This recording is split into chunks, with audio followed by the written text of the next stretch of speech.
Good morning. It's one of them dark and dreary mornings. I like this. I was gonna put a jacket on this morning. It's got to be like in the 60s. It's nice. Dark and dreary.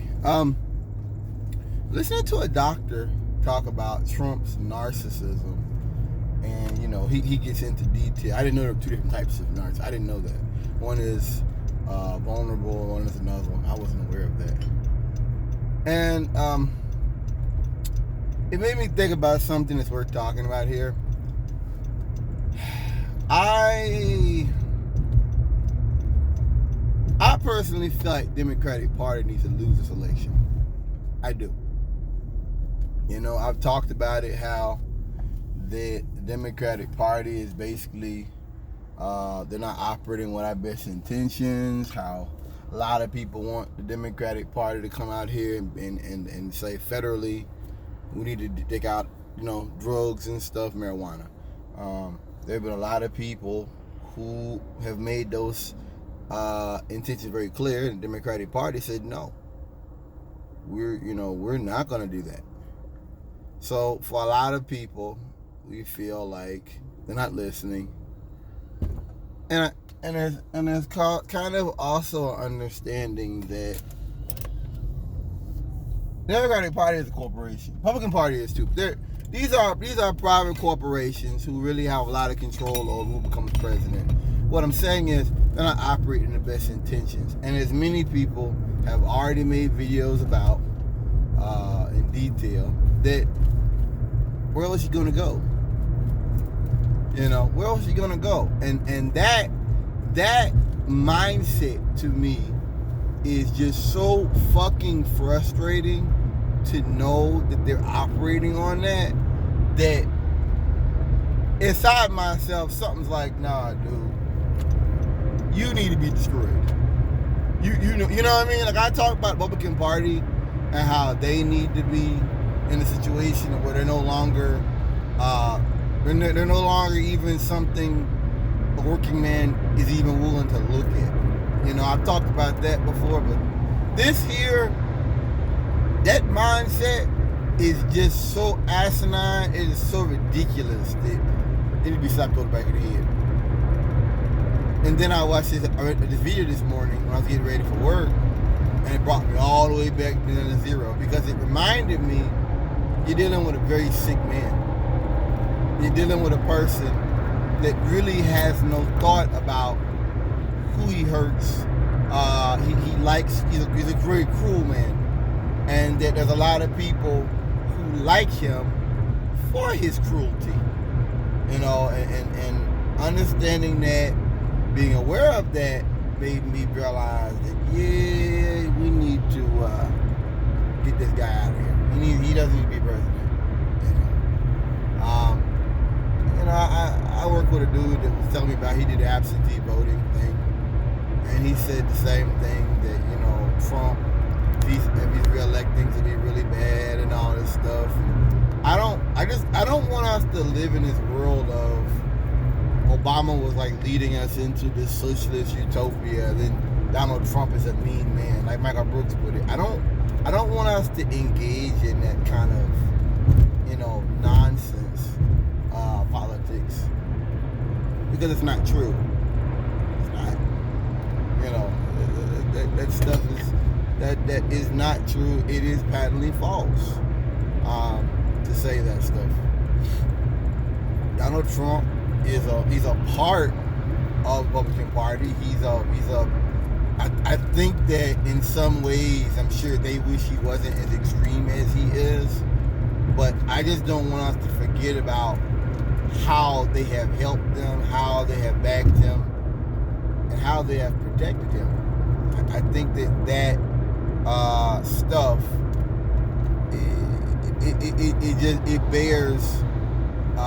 it bears remembering. It bears remembering that he didn't get to where he is by himself, even if he thinks so. I am an accelerationist.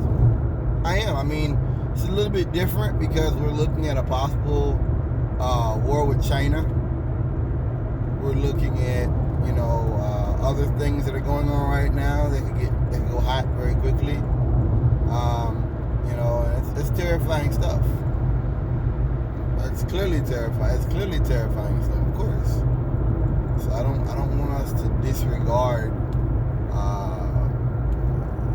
that awareness of how reckless and ridiculous this guy really is.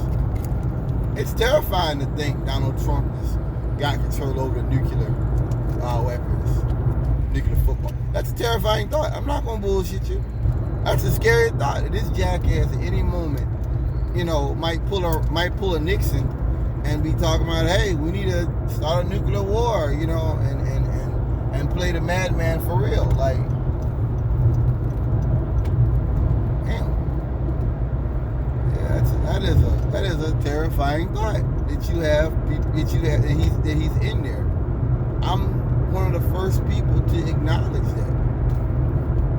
Of course. But at the same time, the Democratic Party is pretty powerful.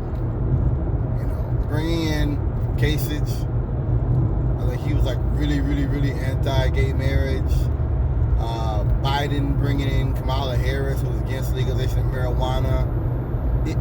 To me, it sends a message that the Democratic Party is not as far left as we want them to be. They're not the white knight riding in to save the day. No, that's not what the Democratic Party is. And if you thought they were, you are sorely mistaken.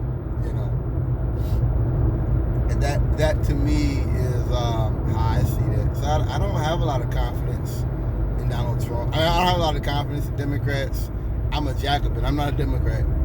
This whole thing kind of reminded me of why I'll talk, because I'm going to end it here. When George Bush went into Iraq, they found out there were no weapons of mass destruction in Iraq.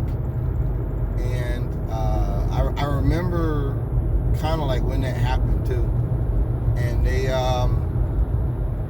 did their thing. And I remember expecting hearings. I remember expecting, to see them come out and bring people before the House, and none of that happened. I think the Democrats wanted to put body armor, get the troops body armor. And that was it. There was no significant, hey, you said that Saddam had weapons and he didn't. That never happened. And I never forgave the Democrats for it. To this day, I still. It's one of those moments. It's like, who's at the wheel here? This is one of those moments where that come to your mind, like, who's at the wheel? Just like when you had Charlottesville and, Trump kind of blew it off, and, well, very nice people on both sides. A part of me was like, wait a minute. Expecting the president to step up and say, hey, we are not a nation of racists. We are not a nation of hate. I was expecting that. But I didn't understand the Republican Party is. The idea that Lindsey Graham or Mitch McConnell would have, made Trump do right or made Trump, do that, it's unconscionable. Because that's not what the Republican Party is anymore. And I had to learn that. That's why I say, with Michael Brooks teaching me history and having a conceptual idea of history and of how it affects our daily life and it affects our politics and how we got here. Who knew Gingrich was, the stuff he did, the dirty shit he did. You know what I mean? Understanding those things is important, very important, if you are to know anything about politics, journalism, all that stuff, the economy, all that stuff, But yeah, the idea that they would have made him, okay, the idea of that, no, that's not Republican Party. That's like a dude that you used to know, you went to school with, and you meet him and he's a junkie, and you wondering why he's different. He's a junkie. He isn't the same person you knew. That's the point. Yeah. That is the point, brother. And I didn't understand that back then. I understand that now. Peace.